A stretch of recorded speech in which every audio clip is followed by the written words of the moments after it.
Undang-Undang 35 yang isinya adalah negara menjamin rehabilitasi terhadap penyalahguna dan pecandu narkotika. Artinya apa? Negara jamin loh. Siap. Artinya kan ini tanggung jawab menjadi punyanya negara kan? Negara dong yang harus bayar. Ini warna kita di daerah, bagus. Termasuk Bayangkan tunggu dulu sebentar kan ini. Saya lagi semangat ini soalnya. Lagi semangat. Boleh ya?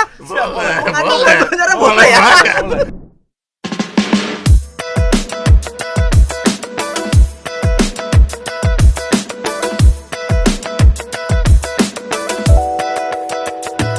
Sobat Adiaksa, dimanapun berada, kembali bersama kita kan selalu ada. Podcast Kejaksaan menemani semua, hari-hari selalu penuh cinta dan cerita.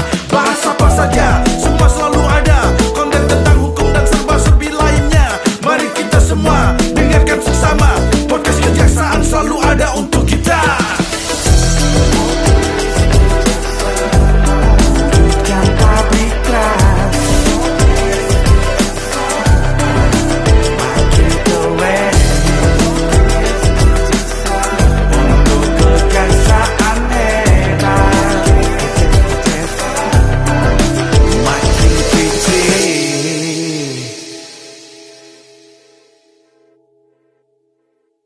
Hai Sobat Adiaksa dimanapun berada, jumpa lagi dengan Duo DM. Saya Dedi. Saya Momo. Asik.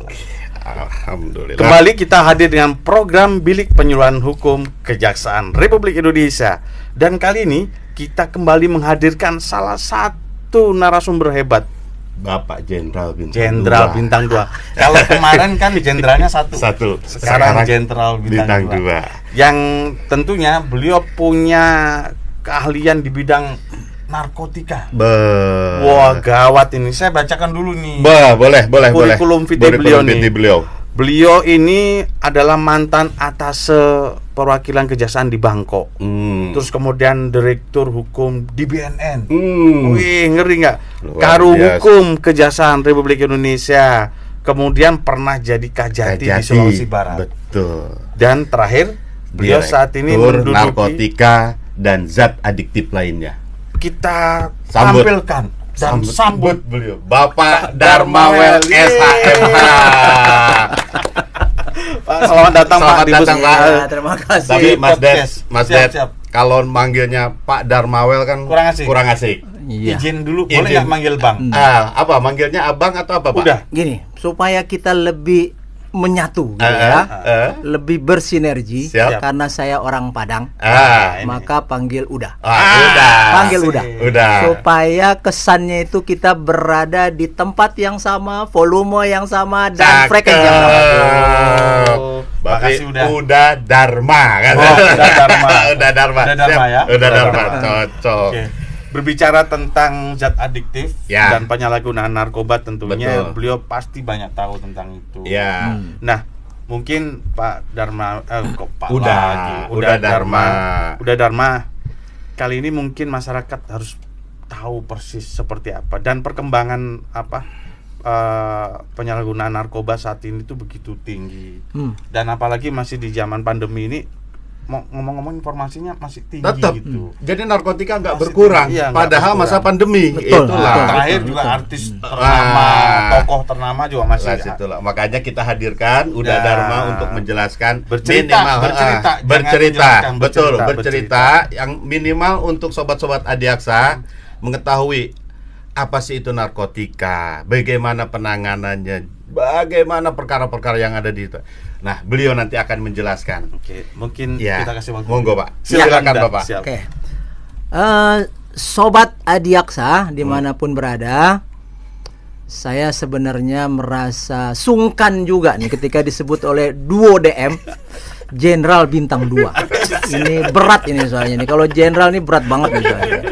Saya lebih suka sebenarnya nggak usah pakai jenderal, tapi orang yang mengabdi sepenuh hati untuk kejaksaan itu lebih bagus. Itu saya kira ya. Ini yang rekan-rekan semuanya dan Duo DM yang sangat luar biasa.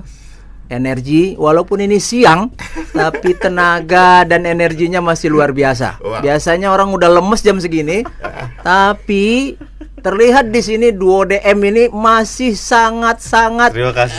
Terima kasih. Ini untuk khusus sobat Adiaksa udah. Kita harus selalu semangat udah. Kayaknya menunya cocok. Dan sobat Adiaksa saya sarankan coba sekali-sekali tampil di sini. Betul. Karena di sini ternyata full semuanya. Ya, tapi saya tidak jelaskan lah. Terima kasih Pak. Terima kasih Pak. Saya ingin membahas dengan sobat-sobat Adiaksa semuanya. Sesungguhnya narkotika ini sejak zaman dulu gitu ya. Zaman Nabi pun sudah ada ini narkotika ini. Cuma bentuknya beda. Nah, narkotika ini digunakan kalau orang zaman dulu tentunya untuk menurunkan permasalahan-permasalahan yang dihadapi, misalnya sedang stres gitu ya. Dan tapi orang dulu digunakan memang untuk kepentingan yang jelas. Positif lah. Positif lah. Jadi artinya dia punya masalah, dia pakai sendiri, tidak mengganggu orang lain. Tapi kalau sekarang kan arahnya sudah beda nih. Apa bedanya? Orang menggunakan narkotika ini tujuannya adalah yang tidak benar. Penyalahgunaannya ada.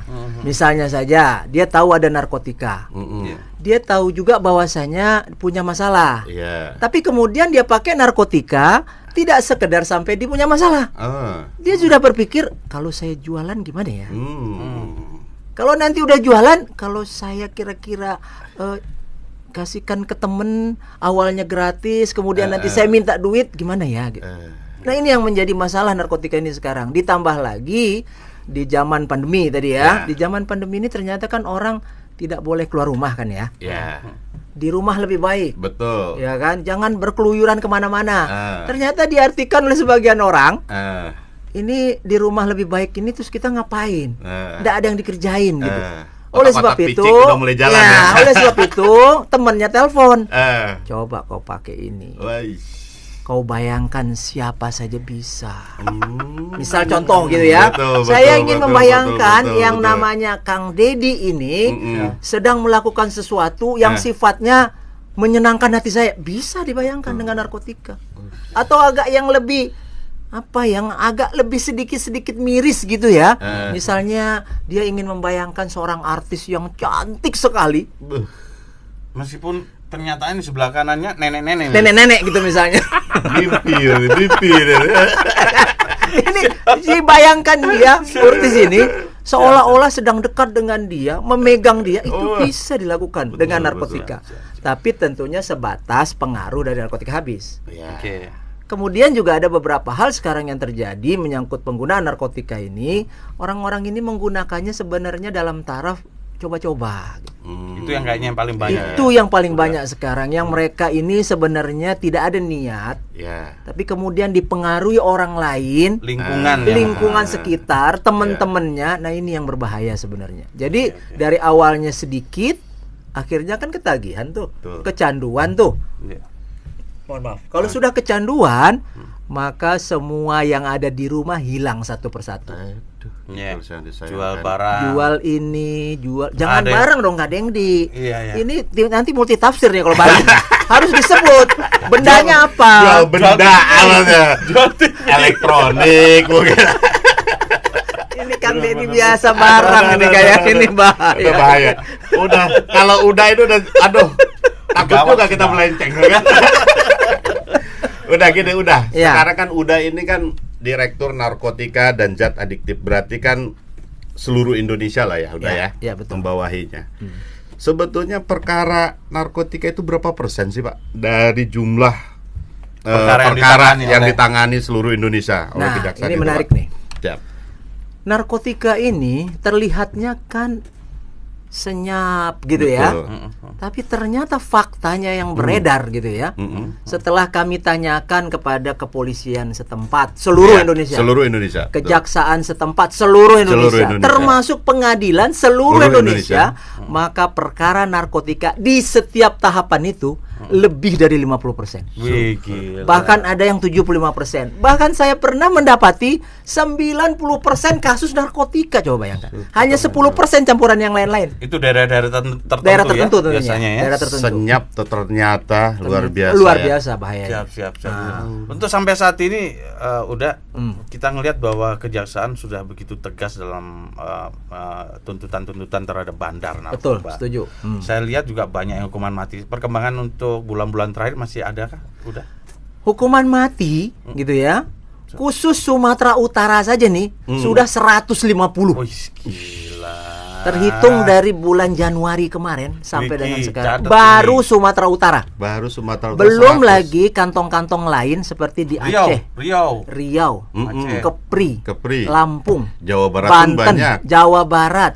Kalau keluar sana tuh Sulawesi Selatan, Kalimantan Barat, Kalimantan Timur, itu pusat-pusatnya itu. Nah, ini publik biar tahu udah batasan seorang terdakwa itu dituntut hukuman mati itu tentunya kan ada pedomannya itu. Betul, pasti. Jadi berapa sih udah sebenarnya? Jadi begini, kita dulu punya aturan gitu ya, Ya. namanya Surat Edaran Jaksa Agung nomor 13 tahun 2011. Oke.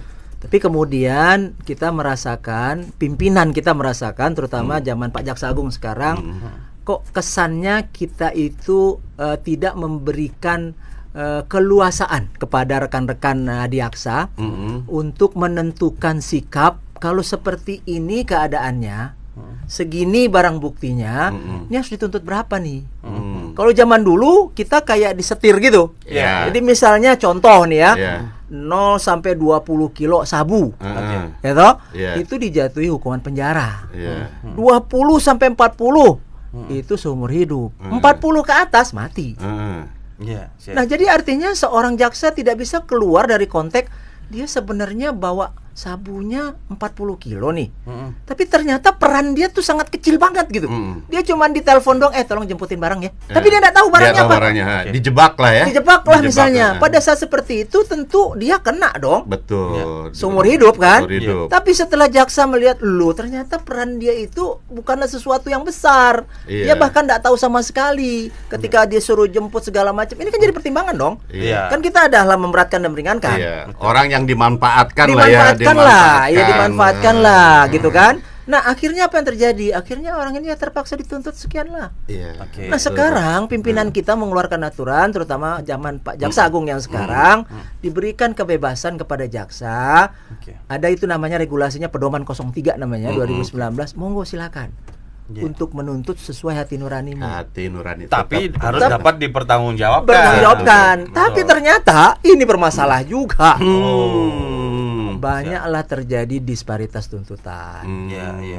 Misalnya daerah ini barang buktinya sama, gitu ya. Ini Kenapa kejadian, berbeda? ini kejadian beneran Betul, loh. betul. Kita tidak membandingkan provinsi ini. Yang Iya. kita bandingkan sekarang adalah ternyata dalam satu provinsi, dalam satu wilayah hukum Kejati, barang bukti sama, kok tuntutan antara Kejari A dan Kejari B-nya beda. Berbeda.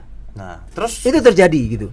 gimana langkah kita ini? Langkah Udah. kita sekarang kita mengeluarkan aturan baru. Iya.